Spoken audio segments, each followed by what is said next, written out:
Henry Ford is the man. I mean, if you haven't heard of Henry Ford, you've been living under a rock.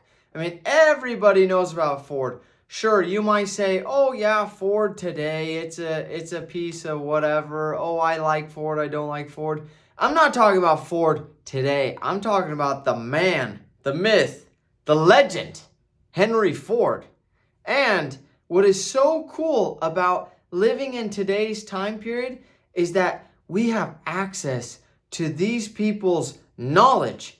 The guys who have lived and have been super, super successful, whether it be business or whether they had super successful families or whether they were super successful politically or militarily, whatever, we have access to that information today. So if you're not reading at least a book a week, I don't know what you're doing, but you better jump on the bandwagon because everybody's starting to do it. We're starting to become informed. And today I'd like to talk about my life and work, Henry Ford. It was Henry Ford's autobiography that he wrote back in the early 1900s, okay?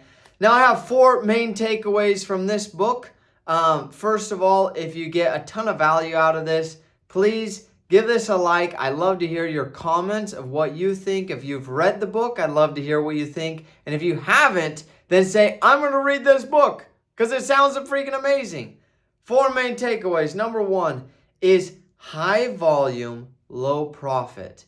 Now, what does that actually mean? Okay. Volume is the amount of people, the amount of customers that you take in, the amount of sales that you get. Then profit margin, I should say, is the amount of profit that you have per sale. So let's say I have 10 sales and on each of them I make $10 profit per sale. And let's say that I'm selling it for, let's just say I'm selling for $10 to make it easy, okay? Selling for $10 and I make 100% profit off it because I'm doing everything myself. There's zero expenses.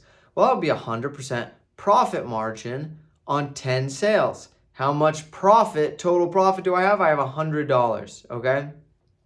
Now, let's say that I was profiting $1 off of each of those sales and I get 10 sales. Now I only profit $10 and my profit margin is 10% because out of the total amount of sales, I only keep 10%. Of that $100, I only keep $10. Now, when you start talking about macro numbers, a lot bigger numbers, it changes the game. Because let's say that you have a business and you're like, "Oh man, I can't do what Henry Ford did because he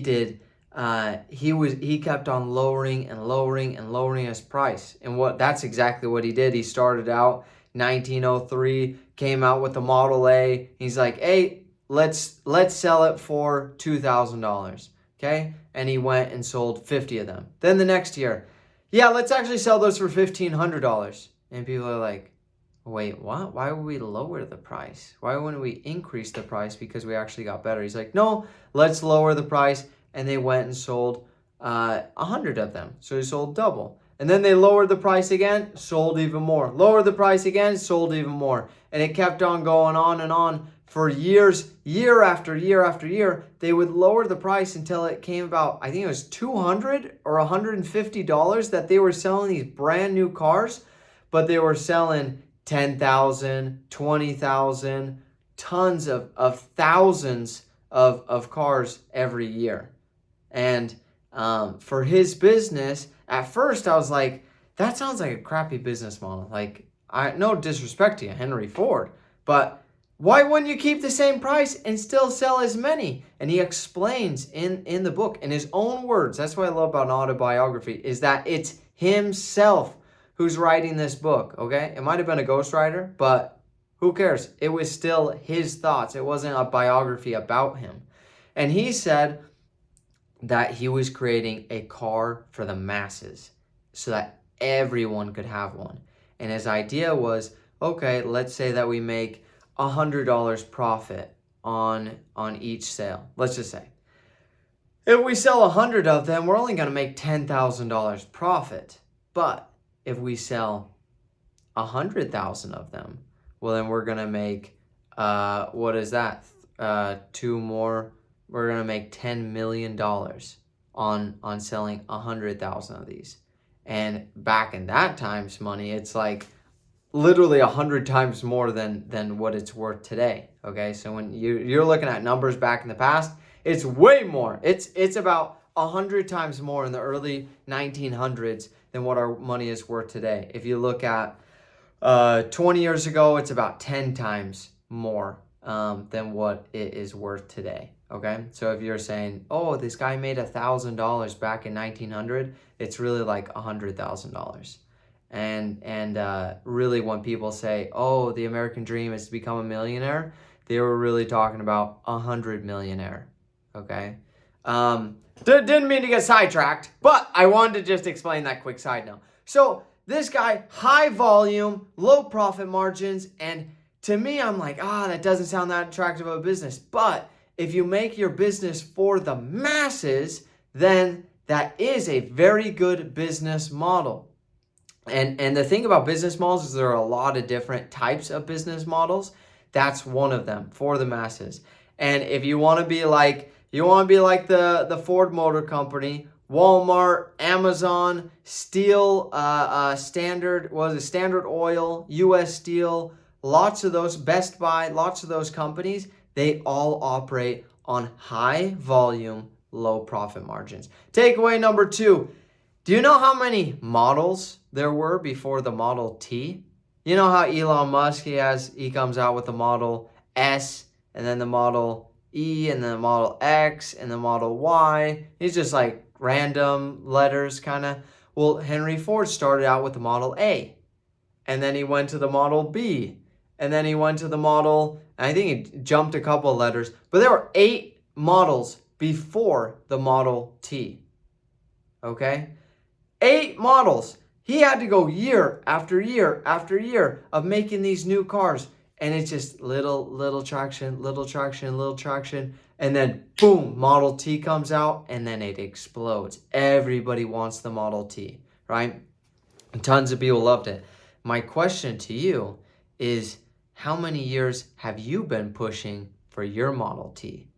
You might be at a wall today. You might be at a plateau today. You're like, oh man, I just tried and tried and tried. Well, if you're like Henry Ford, you'll try another time.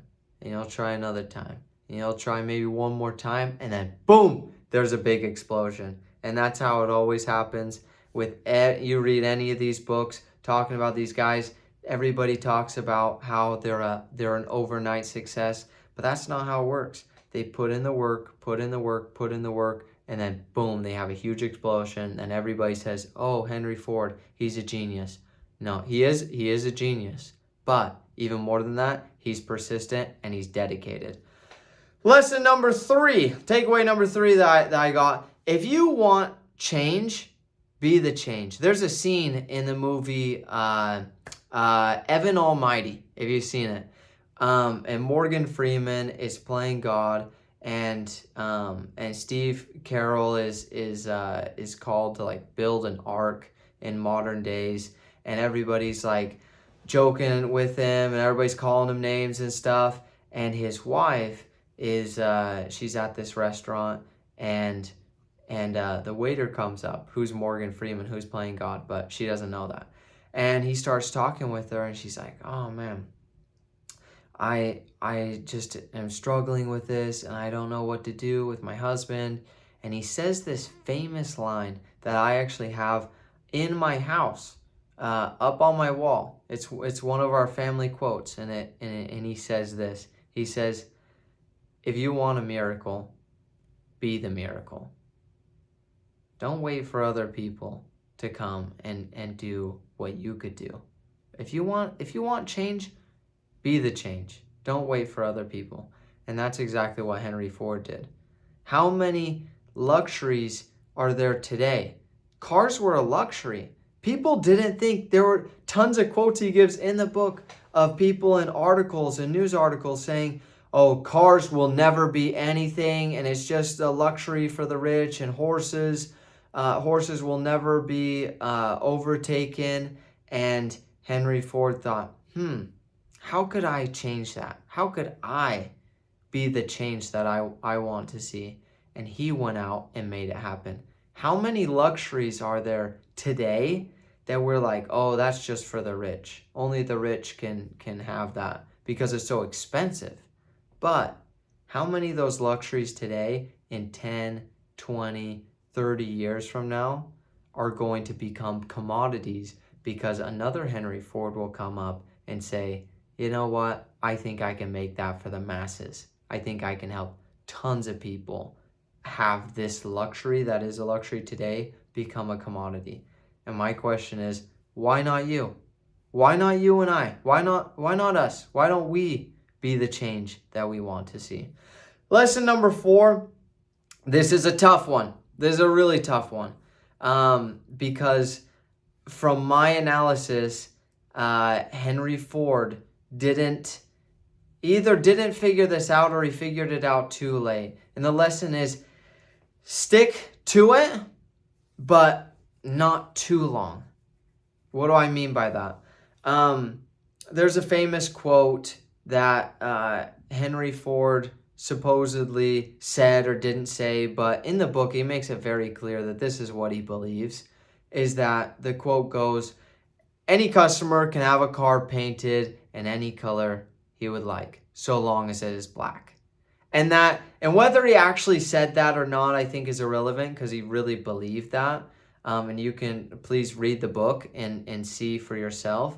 But he believed so much in making this one car for everyone, not commoditizing it, not making it unique, not customizable, but the one perfect car that everyone will like. And he made it, the Model T. It was huge.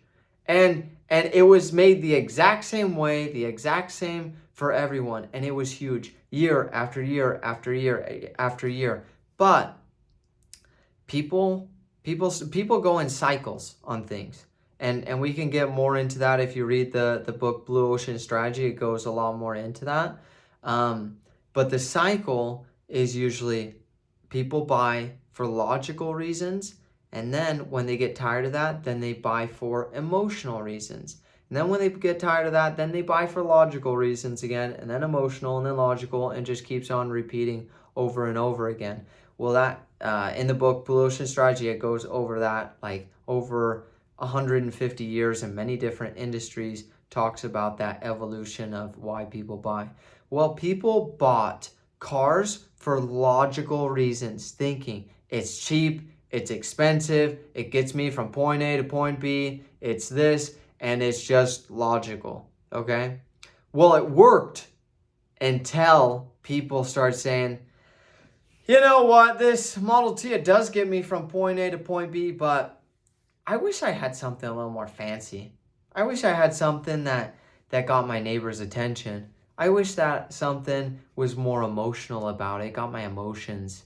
It got me excited when I saw it. When I would see it every day, you know? And so then these other companies started popping up saying, you know how that Ford, it only makes those logical cars. It's so black and it's so bland and it only gets you from point A to point B. We're Ferrari, and we make the car experience fun. And people start buying cars for different reasons. Now, that same thing, and here's where it's so tricky, is that same thing when Henry Ford set out and made the car and everyone said, you're so dumb, nobody will buy your cars. No, that's not a car for the masses, it will never work. And that same reason why he was able to stick through 8 different models, and finally the Model T came out and tons of people bought at them for years and years and years. That same strength ended up becoming a weakness to Henry Ford because he wasn't willing to adapt. And it's so sad to see, because it's like, when do you know, right? When do you know? When is the time to stick with it another mile, another year, another 6 months? And when is it time to abandon the ship and get on a different ship?